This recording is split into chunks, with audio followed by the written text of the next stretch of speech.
The morning started like any other.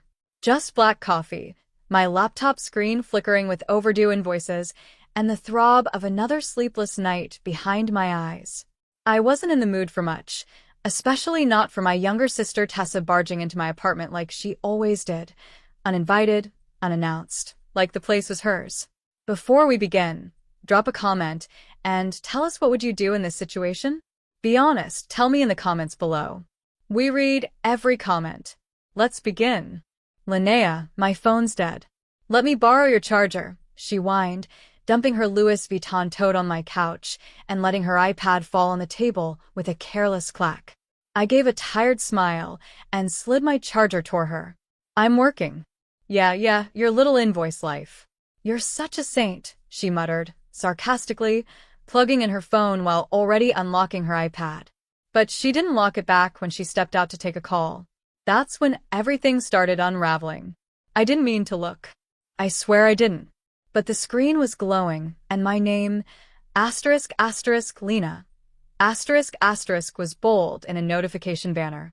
From a group chat named Fam. My gut dropped. Curiosity cracked the dam. I tapped it open. She's literally a doormat, lol. Like she'll just pay the damn bills and still thank us for dinner. Tessa. Keep telling her she's appreciated and she'll keep footing your rent. Dumb girl has no backbone. Dad. She thinks love means sacrifice. Let her suffer. Just smile and nod. Mom. Just pretend to care. She's useful AF. Cousin Aria. The words weren't daggers, they were explosives. I just stood there, frozen, breathing like someone had cracked a rib. I read the thread again. Over and over. Screenshots. I took them all. My hands shook as I did it. That entire year of bailing out my dad's overdue car payments, paying my sister's credit card debt, covering mom's medical bills, and pretending I didn't notice the spa receipts hidden in the receipts folder. All while skipping my own meals. Eating rice and eggs every day so they could eat steak behind my back. And they thought I was stupid. I didn't scream. I didn't cry.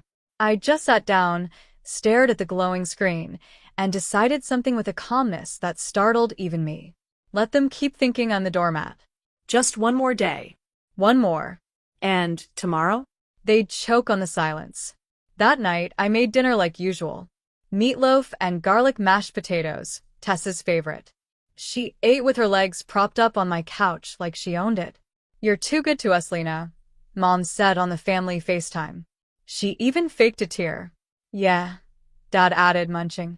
You were always the glue holding this family together. Tessa winked. Don't ever change, sis. You're perfect just the way you are. I smiled through my teeth. Perfect. Just the way I am. As I cleared the dishes, I opened my laptop and sent out 3 emails. One to my accountant, one to my lawyer, one to my landlord. Then I turned off the lights and watched them all go home. None of them knew what was coming. None of them saw the storm forming. They just thought they'd fooled the fool. The next morning, the apartment was quiet. Too quiet. No banging at the door, no texts from Tessa asking for brunch money, no missed calls from Mom guilt-tripping me about family loyalty. Just the hum of the fridge and the sound of my fingers flying over the keyboard. I had barely slept. But it didn't matter. I felt more awake than I had in years. I sent one final email, to my bank this time. The subject line read, Immediate freeze, joint accounts. Then I turned my phone off. That was it. No more deposits into Dad's account. No more Venmo transfers to Tessa. No more coverage for Mom's monthly health insurance. All of it gone. They could sit with their group chat and figure out how to pay for their own lives without the doormat footing the bills. Around noon, I went out. Not to escape, but to breathe. I walked downtown, past the corner cafe, where Tessa had once screamed at me for using the wrong milk in her latte. Past the boutique where Mom had used my card accidentally for a $1,200 coat she still claimed was on clearance. Everywhere I turned was a reminder of how often I'd given and how little they gave back. But that day wasn't about them anymore. It was about me. I stepped into the law office of Catherine Monroe, the most ruthless attorney in the city, and slid the stack of screenshots across the table. She scanned the texts, then raised an eyebrow. I assume you're ready to stop paying for these people's existence? I'm not just done, I said. I want it in writing. I want a clean break. And I want everything I've paid to be documented. I want to file for civil restitution if they come after me. Catherine's smile was thin but sharp. Oh, honey, you've come to the right place. That night, the storm hit. It started with Tessa's voice screeching through my voicemail. Lena, what the hell? My card got declined at Zara. Dad's car payment bounced. And Mom says her prescription didn't go through. What's going on? Then a text from Mom. Sweetheart, is there a mistake with the bank? Your father's account says 0. Please fix this. And then a call from Dad. I didn't answer any of them. Instead, I sat at my desk with a glass of wine and watched as the family group chat lit up like a Christmas tree. Tessa, what the hell is happening? Mom. Lena, call me now. Dad. I swear to God, you better fix this. Arya, are you mad about something? That stupid group chat? It was just jokes, Lena. Tessa, you're overreacting. You've always been so emotional. I stared at their messages. One by one. All of them scrambling, unraveling, losing the ground they had walked over me for years. Then, finally, I typed one line. I know everything. And I left the chat. But I wasn't done yet. That was just the warm-up. I needed them to feel the silence, to live in the absence of the woman they called useful. I needed them to experience a version of their life without me in it. The next morning, I took a day off work and drove to my childhood home. The house I'd practically paid for. The same home where I used to sleep on a pull-out couch just so Tessa could have the only guest bedroom. I rang the doorbell. No one answered. So I used the spare key still hidden in the same fake rock beside the steps. I walked into the living room and sat at the dining table, exactly where my parents used to host those so-called family dinners, where they'd smile to my face and text behind my back. And then I opened the suitcase I brought. Inside was every receipt, every bank statement, every document proving that I had paid over $97,000 for this family over the past 5 years. And with that, I laid the folders out neatly across the table. When they came home, they'd see it all. No arguments, no screaming, just the facts, and a single note taped to the wall. I was your backbone. Now stand on your own. By evening, my phone had 46 missed calls. The last one was from my mother. Her voice trembled in the voicemail. Lena, please, we didn't mean those things. You know how people joke around. You're taking it too far. I deleted it. The only thing they were sorry for was getting caught. And now that the money faucet had been shut off, the cracks were showing faster than I expected.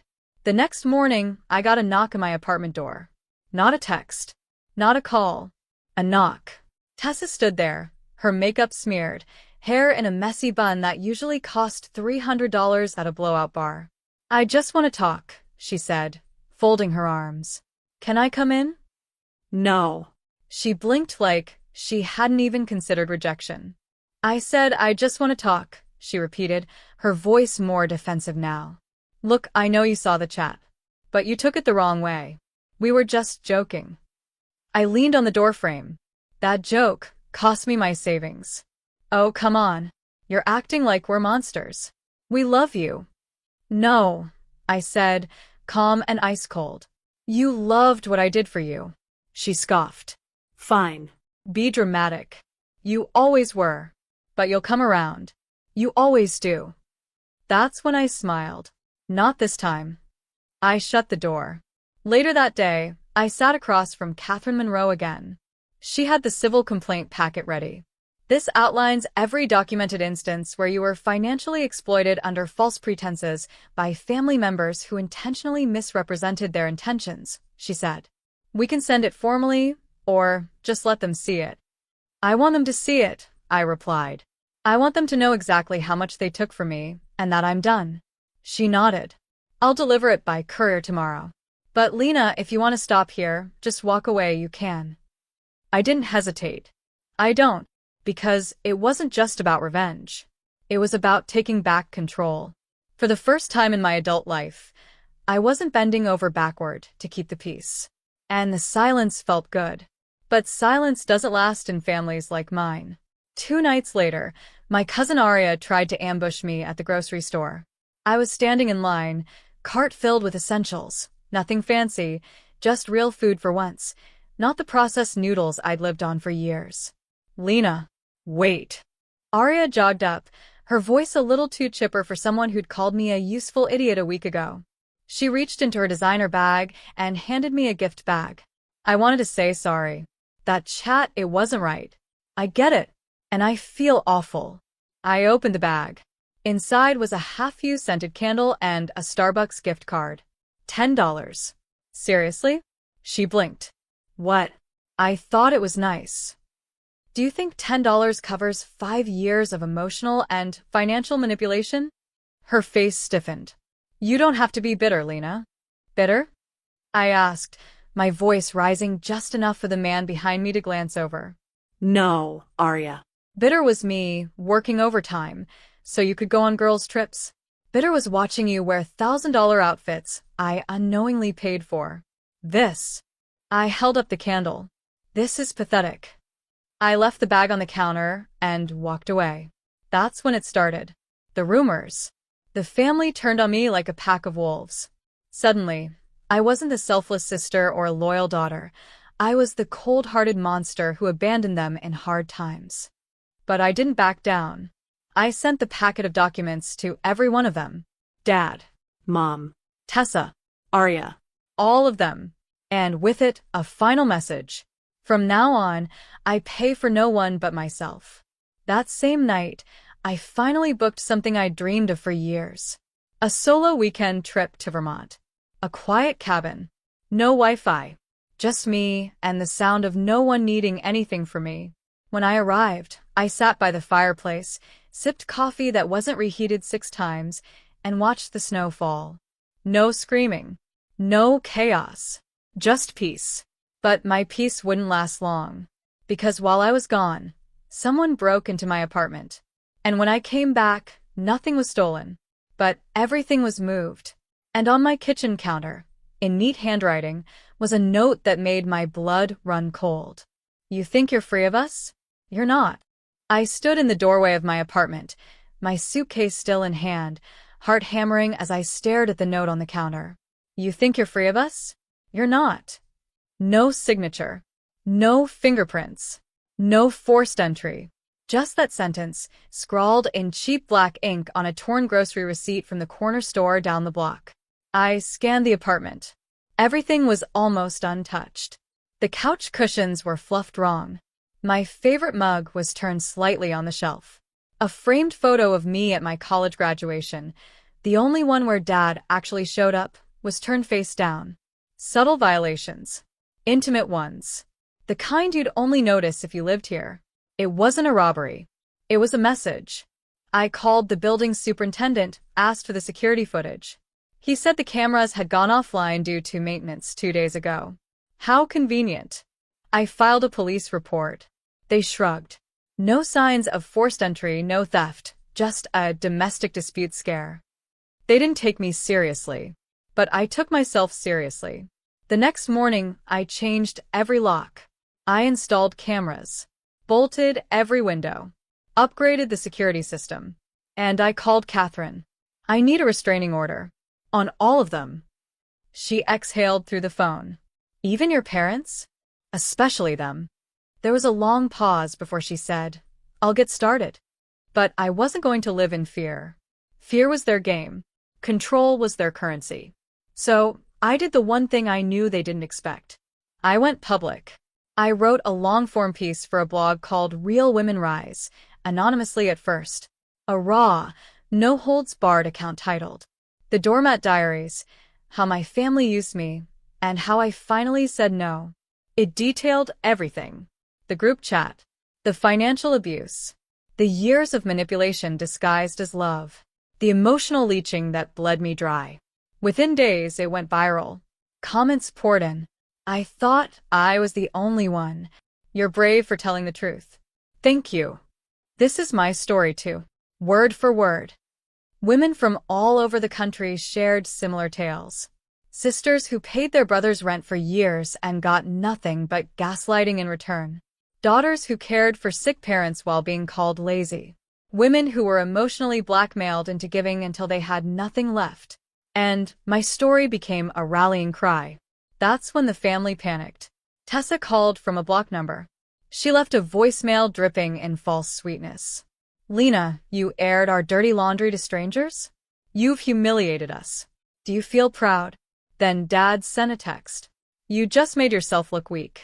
Family always forgives. Strangers won't. Mom emailed me a 4-paragraph essay about forgiveness and how blood always wins. But it was too late. Their narrative had shattered. They were used to controlling me behind closed doors. Now the world saw them for who they really were. And I wasn't ashamed. For the first time in my life, I felt clean. But that didn't mean they were done.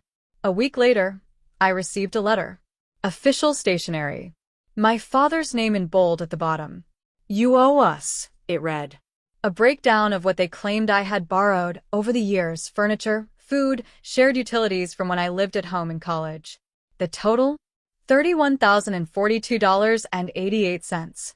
I laughed so hard I cried. But Catherine didn't. This is a preemptive move, she said. They're trying to provoke a lawsuit or trigger public sympathy. They want to reframe the story. Let them try, I said. I have truth. They have lies.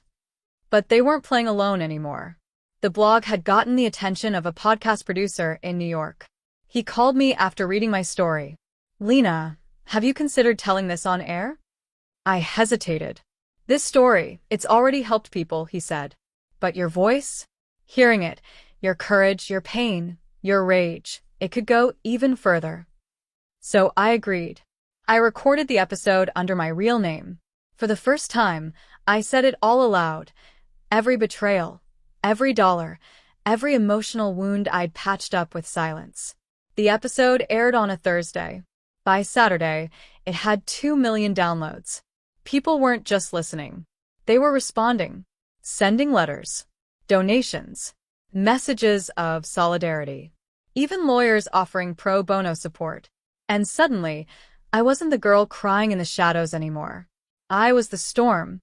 3 days after the podcast aired, I got an email. Subject: Family lawsuit withdrawn. They'd backed off. Catherine confirmed it. No judge was buying it. They folded. It wasn't justice, it was survival. They'd finally realized I wasn't afraid anymore. I moved to a new apartment 2 weeks later. Smaller. Quieter. Mine. No surprise drop-ins. No guilt texts. Just peace. Earned peace. One afternoon, I got a knock. It was Tessa. No makeup. No designer clothes. Just eyes full of something that might have been regret. She held out a folded letter. Please. Just read it. I took it, closed the door, and never opened it. Months passed. I started teaching financial literacy workshops for women. Told them what I never knew.